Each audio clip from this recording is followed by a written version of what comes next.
backside of that had a couple that applied for membership to become part of the body of Kingston Wesleyan Church and the Wesleyan Church.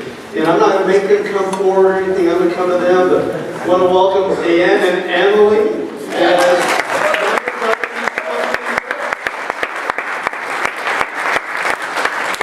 take the time to go through iLife as well as the others that did the iLife journey, and we'll look to have another iLife series in the next couple months or so for those that are interested in learning more about Kingston Wesleyan Church, learning more about what it is to follow Jesus Christ and how to do that better and how to be maybe a better part or more involved in the local church, and so we'll look at doing that, like I said, again in 2 or 3 months down the road. We got some other things coming up that probably could be a distraction to me and probably you as well. There's something like Thanksgiving coming up. How many of you love Thanksgiving? Yeah? Now don't answer this out loud. How many of you like the football more than the family time? Don't answer that one out loud. Because it's okay if it's just our family, but when it's the extended family, you go, yeah, not so much. How many of you like turkey? Like turkey? How many of you like pumpkin pie? How many of you only like pumpkin pie on Thanksgiving? I love it one day a year. That's it. All right, and then we've got something called Christmas coming up. Are you looking forward to Christmas? Yeah. Some of you are looking forward to it, and some of you are like, really? We're going to go there already? We haven't even got past Thanksgiving yet. I'll tell you what, would you close your eyes, bow your heads with me as we go to Lord in prayer? Father, I believe you want to encourage our hearts today, and I believe even beyond that, you want to use us to help others be encouraged. And so, Father, may our ears be attentive to your word today. I pray the words of my mouth, the meditation of my heart would be pleasing to you, my rock and my redeemer. And I pray this in and for your name. Amen. Well, it is great to have you here today, and we are in a series called Strugglesville. And the reality is at one point or another, we all go through a time where we would call it Strugglesville. And some of you, maybe even today, you're in Strugglesville. Like the struggle is real. And so we talked about that in week 1, and then last week we talked about how when we're struggling physically, emotionally, relationally, other kinds of struggles will oftentimes contribute to a spiritual struggle. Usually we can kind of classify that, we can call that doubt. And we talked about how to wrestle through doubt. And all of this is in the context of looking at the story, the life, the book that we have in Scripture called Job. And so if you have your Bibles, I'd love for you to turn to Job chapter 16. We're going to look at just a handful of verses from Job chapter 16 today. We'll sprinkle in a few other verses along the way. And if you didn't bring a Bible, you can grab one there in front of you. And I believe it's page 368. I'd also encourage you, if you haven't already, take out your teaching notes and grab something to write with. There's not a lot of blanks there to fill in, but I'm trusting and believing that God's going to give us some other things kind of in between those different fill-in-the-blank spots. And as you're taking that out, let's just kind of take a quick run through the book of Job. This will help in our discussion today, as well as especially for those that maybe haven't been here for the previous couple weeks, to understand a little bit more about the whole story of Job, and especially how it relates to where we're at today. And so in Job chapter 1 and chapter 2, we essentially find Job ends up in Strugglesville. He's a very rich man to begin with, very well off, lots of property, lots of animals, and animals meant a lot of wealth, especially in that time.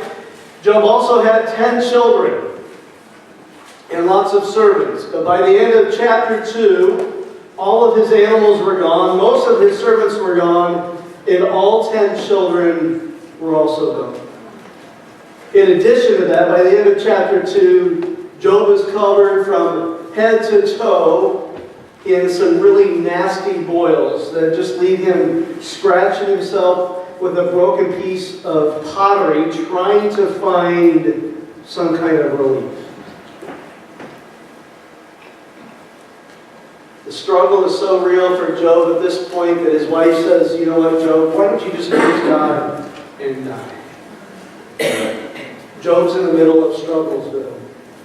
The end of chapter 2, actually through chapter 37, but basically chapters 3 through 37, Job and his friends discuss Strugglesville, and that's primarily what we're going to look at today, is their discussion and kind of what all takes place, what they did right, what they did wrong, things like that. It's great to have friends when you're in Strugglesville, and so we're going to talk about friending in Strugglesville.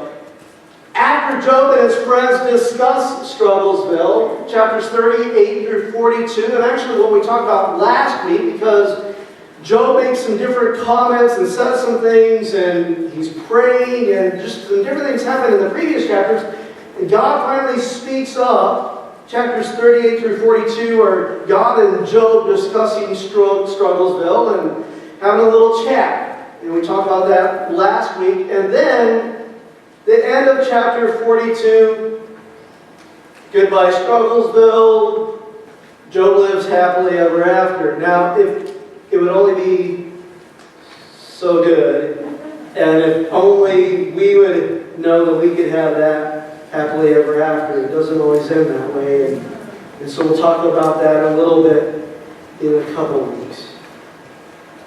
But I want to go back to this idea of friending in Strugglesville. You see, Job is kind of like Garth Brooks.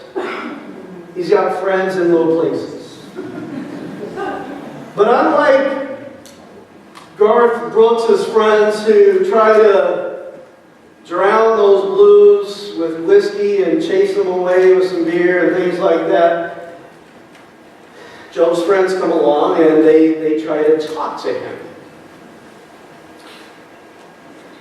And in the end, we're going to see that Job's friends are about as helpful as Garth Brooks' friends. I don't know if you've ever been there. I haven't been there. That's not my advice, not my ways. But the whiskey and the beer doesn't really chase the blues away. In the end, you just end up with more blues. It's just worse than it was before. Maybe you kind of forget about it for a little while, but in the end, you're left with a headache, more problems than what you began with. And Job is in a similar situation. And a good part of that is due to these well-meaning friends. And so if you have your Bibles, again, Job chapter 16, we're going to start with verse 1. Job chapter 16, verse 1. Then Job replied, he's replying to his friends, I have heard many things like these. And I'm going to pause right there. When we find friends in Strugglesville, and you've probably experienced this yourself, when you go through a time of struggle, you will often hear somebody give some kind of cliche. They heard it before, they heard it on the radio, Dr. Phil said it, I don't know. But there's some kind of cliche, and it's like, this sounds good, and maybe this will help. And people have good intentions. Okay?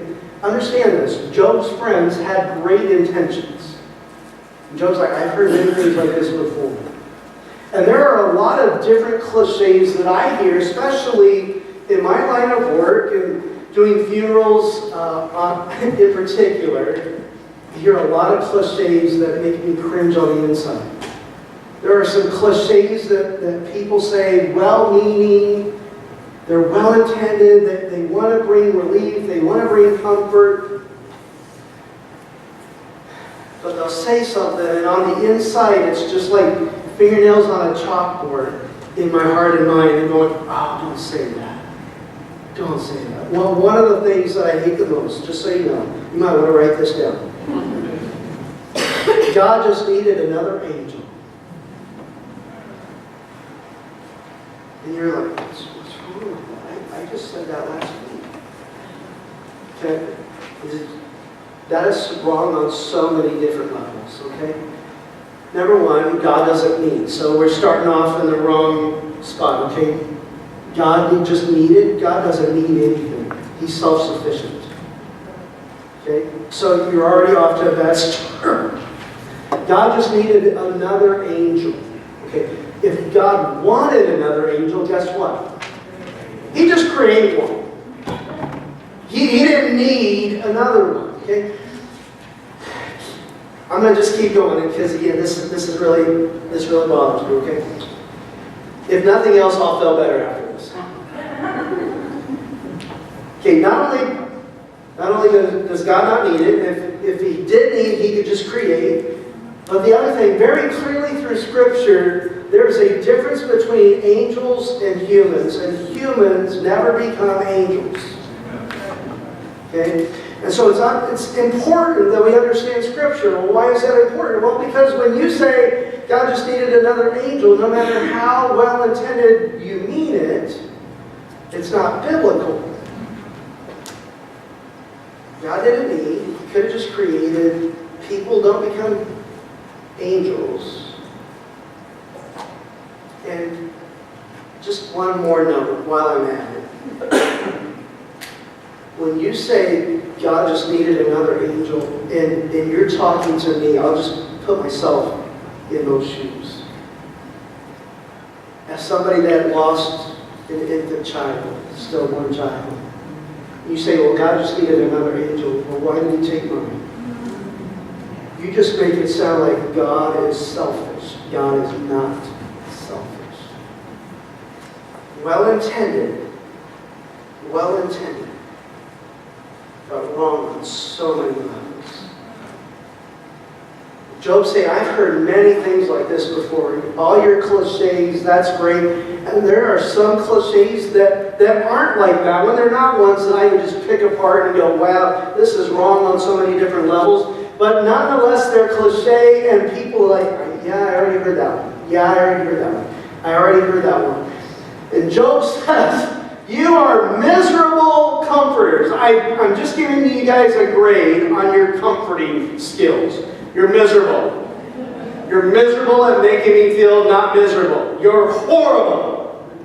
Why are they horrible? Now, I'm going to just pause for just a little bit and actually say, you know what, Job's friends didn't get it all wrong. There are definitely things that they got wrong, and we'll address that in just a little bit. But there are some things that they got right. At the end of chapter 2, I believe it's verse 11, you'll actually see Job's friends come to him and they mourn with him. Much like Romans talks about, where Paul writes and says, you know, that there are those that we mourn with those that mourn. We celebrate, we rejoice with those that rejoice, and we mourn with those who mourn. And that's what Job's friends did initially. They got it right initially. They came and they mourned with him.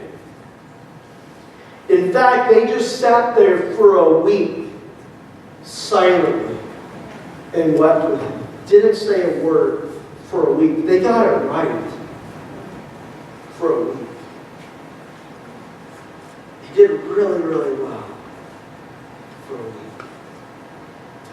And then they start thinking about the situation, and like, somebody's going to have to say something. We've got to address this, and we've got to help this guy out.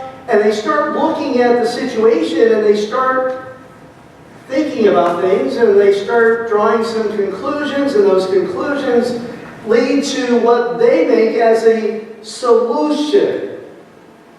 And so they give Job some advice, and Job wants us to know you don't always know it all. Turn to the person sitting next to you and say, you don't always know it all.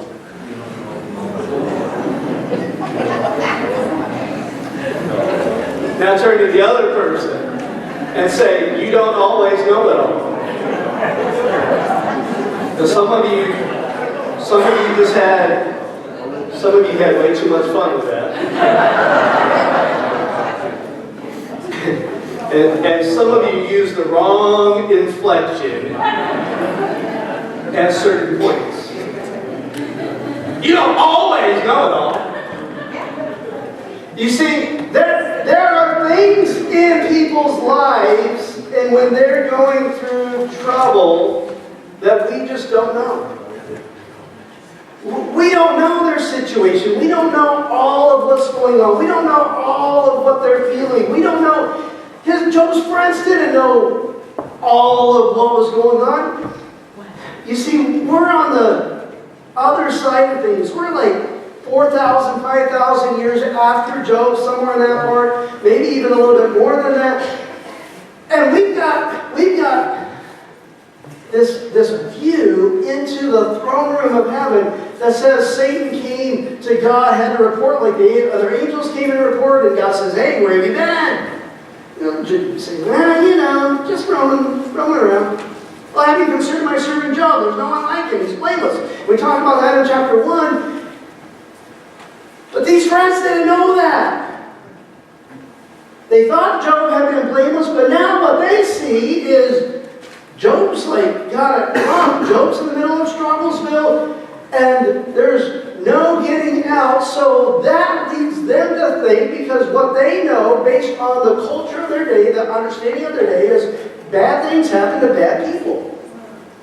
So if bad things are happening in your life, you deserve it. You jerk. If bad things are happening to your kids, well, they deserved it. They must have been bad kids. They sinned, Job.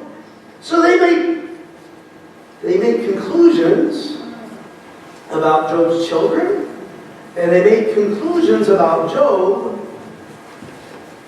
based on what they thought they know, but there are some things that they didn't know, and here's the other reality that we need to know. There are things that we don't know that we don't know.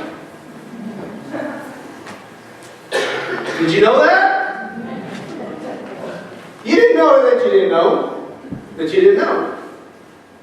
But there are things that we don't know that we don't know.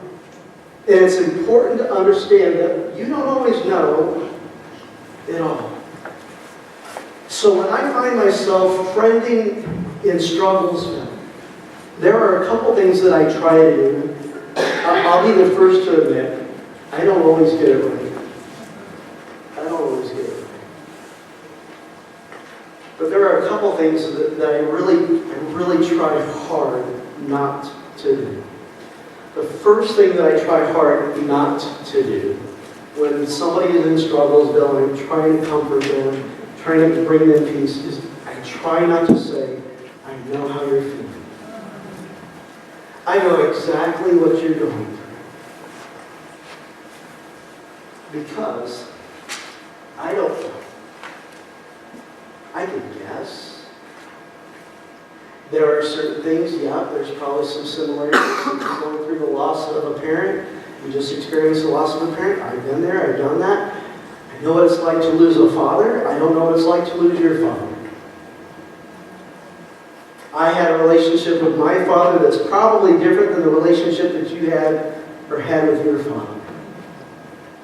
So do I know exactly what you're going through? No.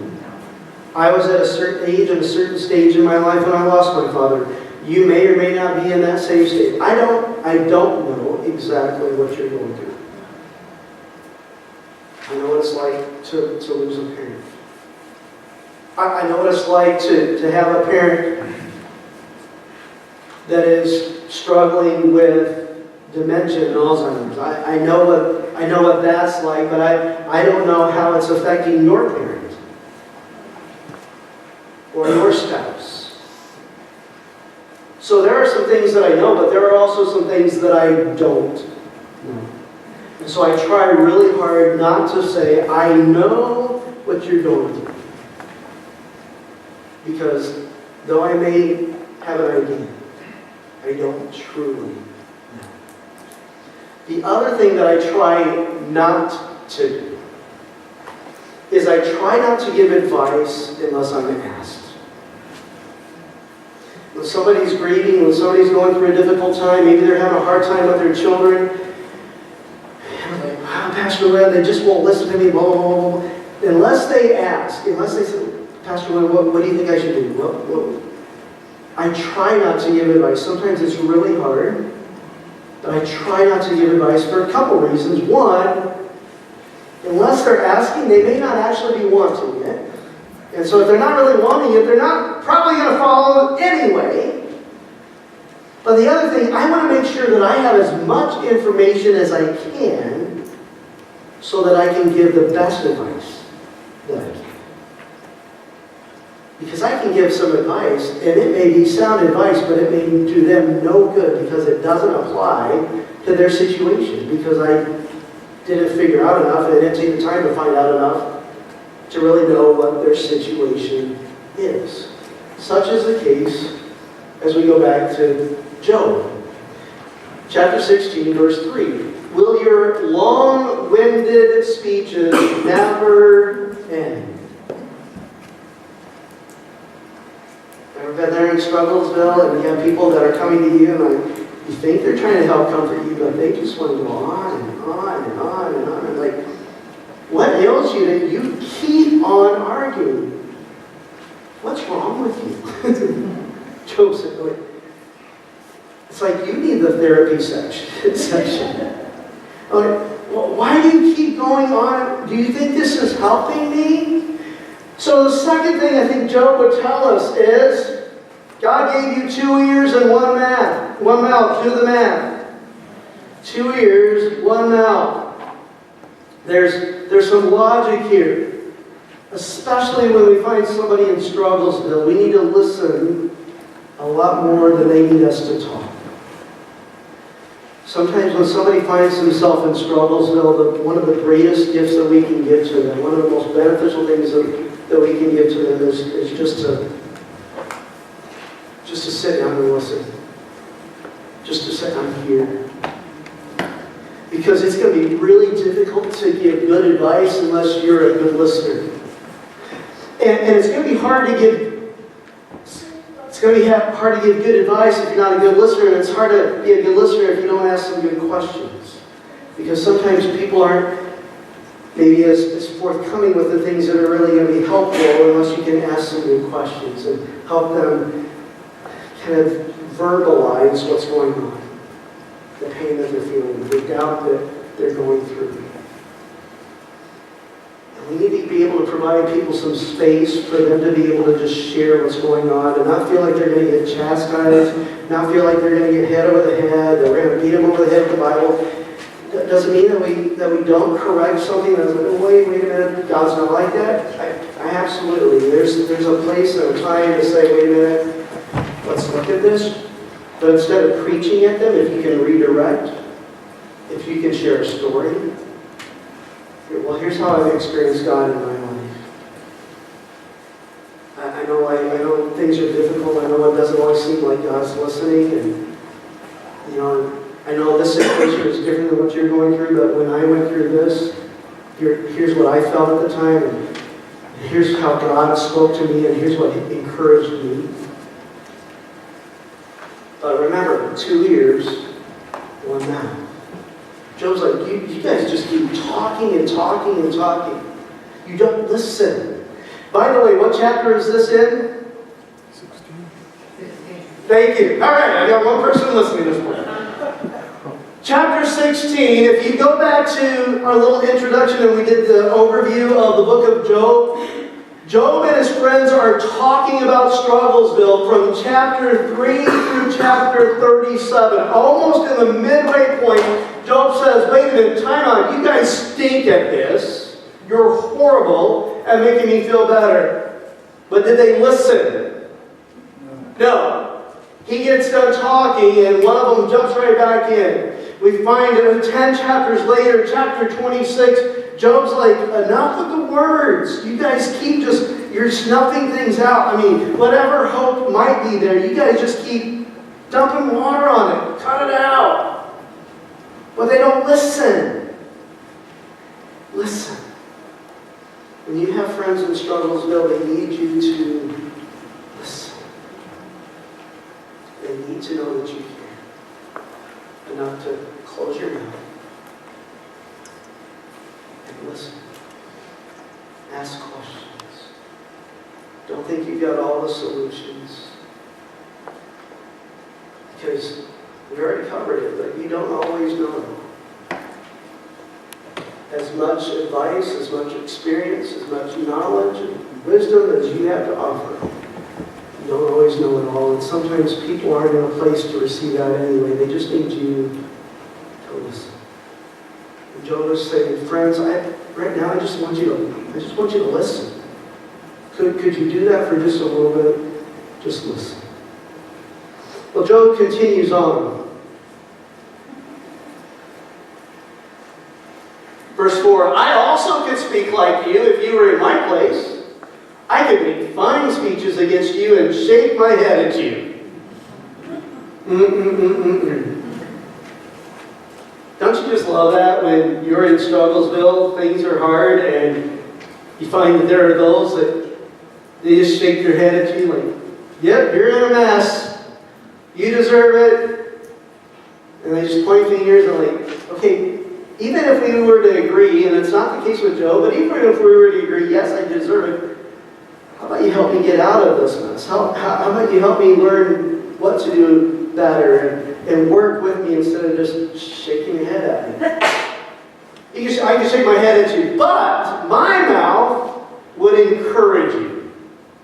Comfort from my lips would bring you relief. I think what Job is telling us is use your words wisely. Yes, we need to listen, but yes, also there is a time when it is not just appropriate, but it's beneficial for us to say something. We need to acknowledge their hurt. We need to maybe give them some hope. We need to come alongside of them and speak some truth into their lives. But Job would, I think, tell us, use your words wisely. As I looked at this passage, it took me back to something that I shared with you guys a few years ago. Let's see if I can get this off of here without making a mess. Each of us in our lives, we walk around essentially with two containers.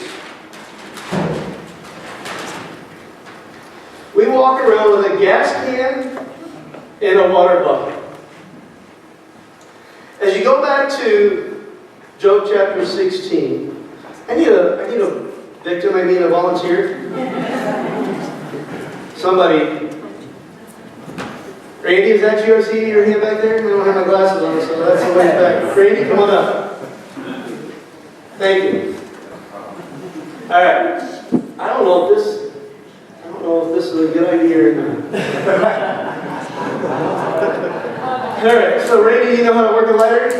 All right. You stand right down here, face the congregation. There you go. Okay. You light that lighter. Okay. There are times in life when we got the fire going, right?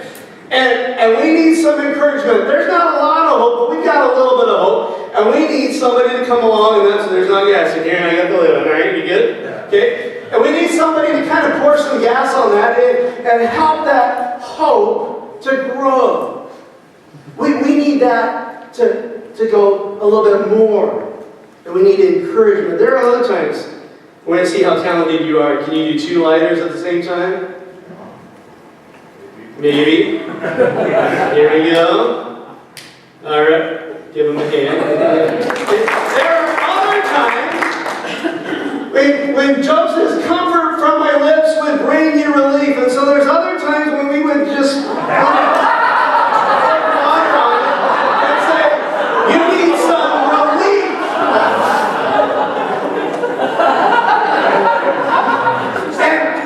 But here's what happens. We forget which bucket we have. Right? Do you feel loved? Yeah. This little light of mine just went out. All right. Here's the deal. Give Randy a hand.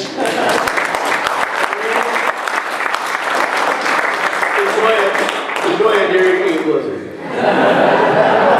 You earned it. There are times in life when somebody's got a little bit of hope. They're clinging on. Job's clinging on to hope the best he can. And his friends are dumping water on him. Job's got hurt that needs extinguished. He's he's in pain, and he needs somebody that can comfort him. And instead of pouring water and soothing them, they're pouring gas on this one and water on this one. And sometimes we do that ourselves. We're not intentional about it. We're not trying to hurt anybody else. We're not trying to be mean. We're not trying to be jerks. But they're in Strugglesville, and instead of adding some fuel to their hope, we put that out.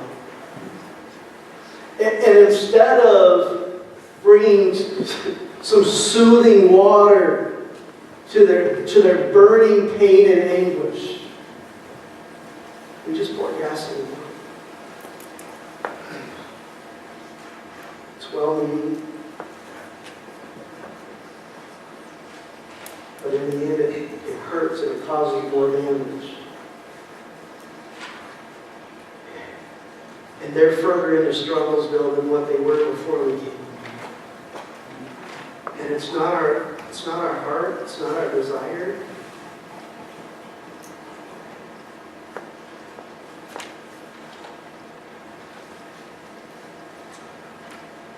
I told you earlier, years ago we had a stillborn child, and we had somebody well-meaning say, well, they wouldn't have been okay anyway.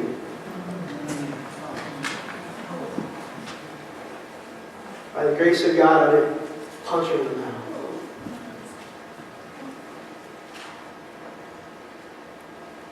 Well-meaning. Well, that's not pouring water on my hurt. You tell me you wouldn't take them anyway? Or God will just give you another one, you know that for a fact?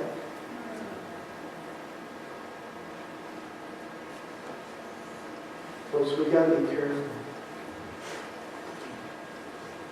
Proverbs says, death and life are the power of the tongue. So Job will just give us a friendly reminder, and it's a friendly reminder as we're friending in Strugglesville. Use your words wisely. Use your words wisely. I don't know anybody that would take offense at you saying I'm praying for you.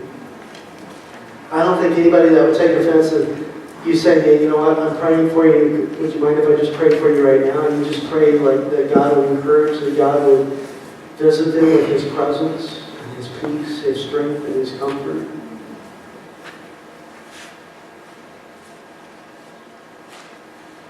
I think people would be okay with that.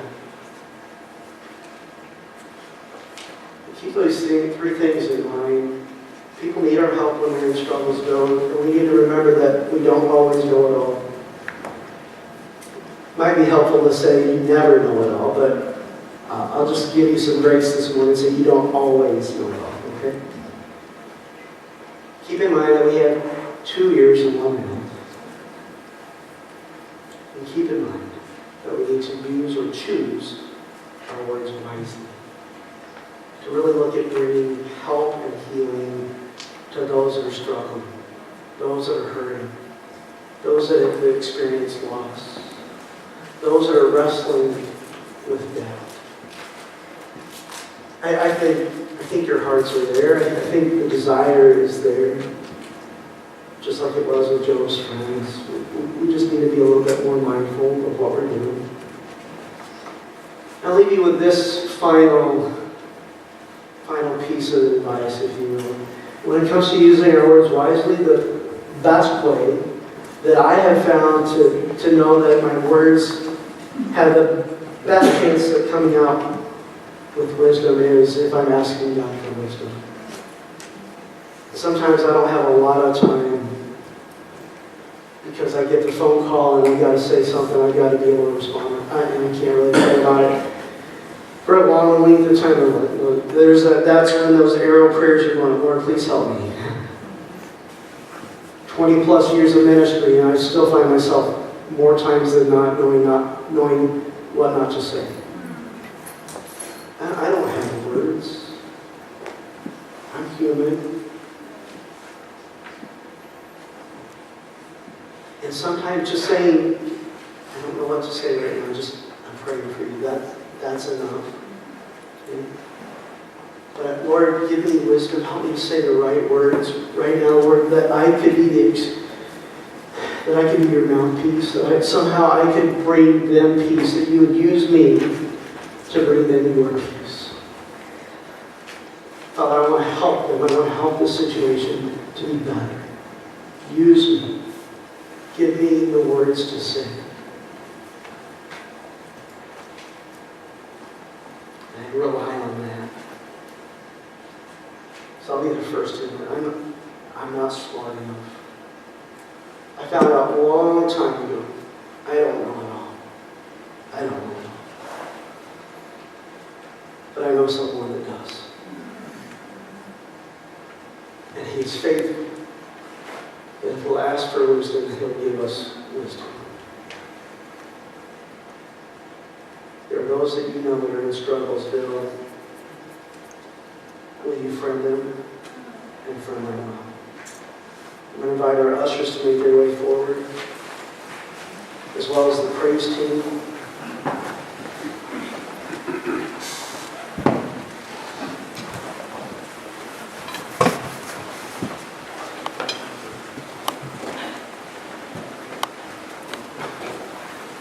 I'm going to come back up in between the songs and kind of take us another layer, if you will. I want us to just reflect on who God is and to be reminded that He is faithful. Blessed assurance, Jesus is mine. So Heavenly Father, may you receive the honor and the glory as we worship you through singing, as we worship you through the giving of these tithes and offerings. May you be honored, may you be blessed. And may it be a reminder, Lord, that as we give, it means you have given to us. As we look to be faithful to you, it's a reminder that you have already been faithful to us. And may you be honored, may you be exalted. I pray this in and for your name. Amen.